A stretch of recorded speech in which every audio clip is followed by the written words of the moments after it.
السلام علیکم ورحمۃ اللہ وبرکاتہ۔ سامعات محترم، گزشتہ سبق میں آپ کو حضرت آدم علیہ السلام کے واقعے سے آگاہ کیا گیا تھا کہ حضرت آدم علیہ السلام کو اللہ رب العزت نے کب اور کیسے پیدا کیا، اور روئے زمین پہ بنی آدم سے پہلے کون آباد تھے۔ آج انشاءاللہ العزیز قابیل اور حابیل کے واقعے سے آپ کو آگاہ کیا جائے گا۔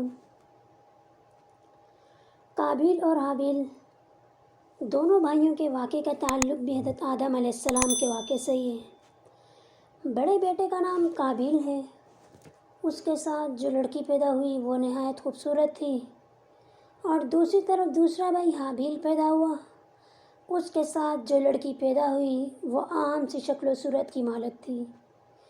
اب قانون کے مطابق قابیل کا نکاح اس عام شکل و صورت کی لڑکی سے ہونا تھا، اور حابیل کا نکاح نہایت خوبصورت لڑکی سے ہونا تھا۔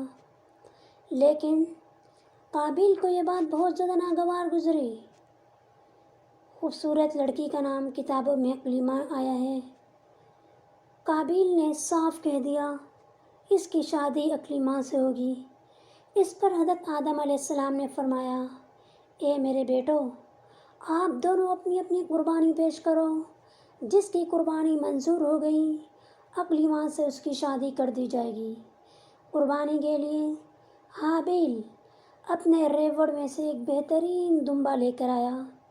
قابیل کی نیت خراب تھی، وہ خراب قسم کا غلہ لے کر آیا۔ اس وقت ہوتا یہ تھا کہ جس کی قربانی کو اللہ رب العزت قبول فرما لیتے تھے، اس چیز کو، اس کی جنس کو ایک آگ آ کر جلا دیتی تھی۔ جس کی قربانی منظور نہ ہوتی، اس کی جنس کو وہ آگ نہ جلاتی۔ اس طرح اللہ رب العزت کی طرف سے آگ آئی اور حابیل کے دمبے کو جلا گئی۔ قابیل کا ردی غلہ جوں کا توں پڑا رہ گیا۔ قابیل یہ توہین برداشت نہ کر سکا، اس نے طیش میں آ کر کہہ دیا،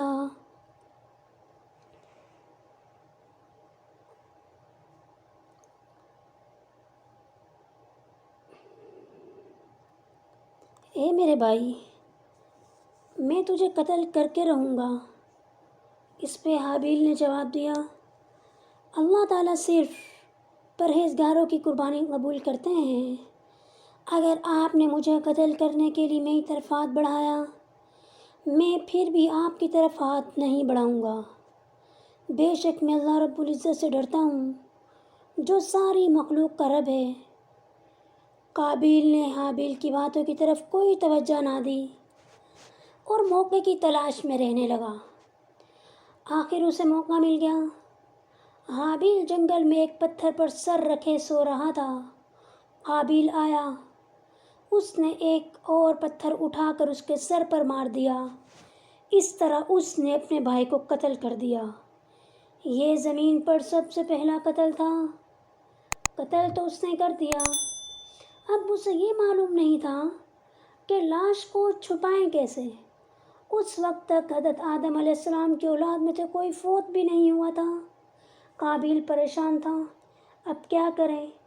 ایسے میں پروردگار نے دو کووں کو بھیجا، ایک نے دوسرے کو مار ڈالا، پھر زمین کو ریت کر گڑھا بنایا اور اس میں مردہ کوے کو رکھ کر اس کے اوپر مٹی ڈال دی۔ اس طرح اسے دفن کرنے کا طریقہ معلوم ہوا۔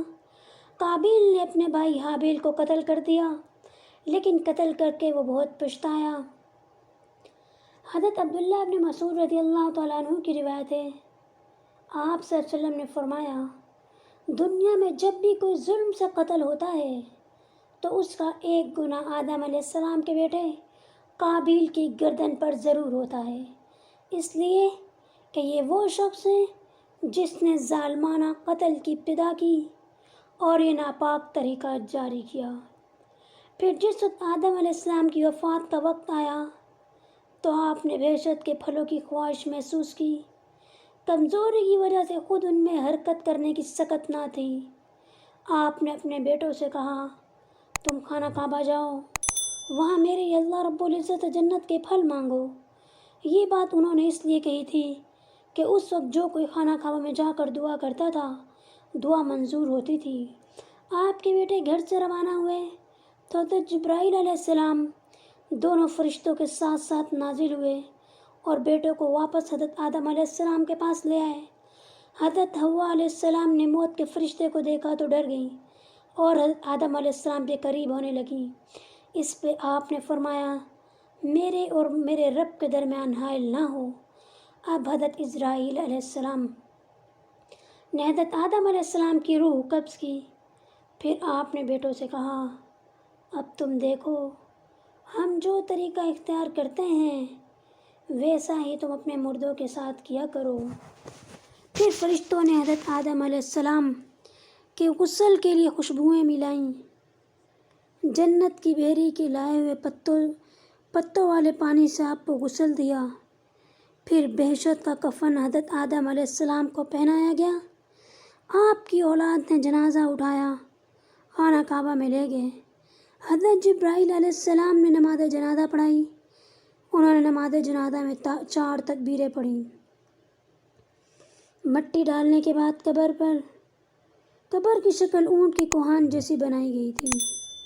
دنیا میں حضرت آدم علیہ السلام کی کنیت ابو البشر ہے کیونکہ آپ سارے انسانوں کے باپ ہیں۔ حضرت آدم علیہ السلام کا ذکر قرآن پاک میں متعدد جگہ پر واقع ہوا ہے۔ آج میں نے آپ کو قابیل اور حابیل کے واقعے سے اور ان کے قتل کرنے کا واقعہ نیز حضرت آدم علیہ السلام کی وفات کے واقعے سے آپ کو آگاہ کیا۔ انشاءاللہ العزیز اگلے واقعے میں آپ کو حضرت شیث علیہ السلام کا واقعہ اور حضرت ادریس علیہ السلام کے واقعے سے آگاہ کیا جائے گا۔ انشاءاللہ ثم انشاءاللہ۔ السلام علیکم ورحمۃ اللہ وبرکاتہ۔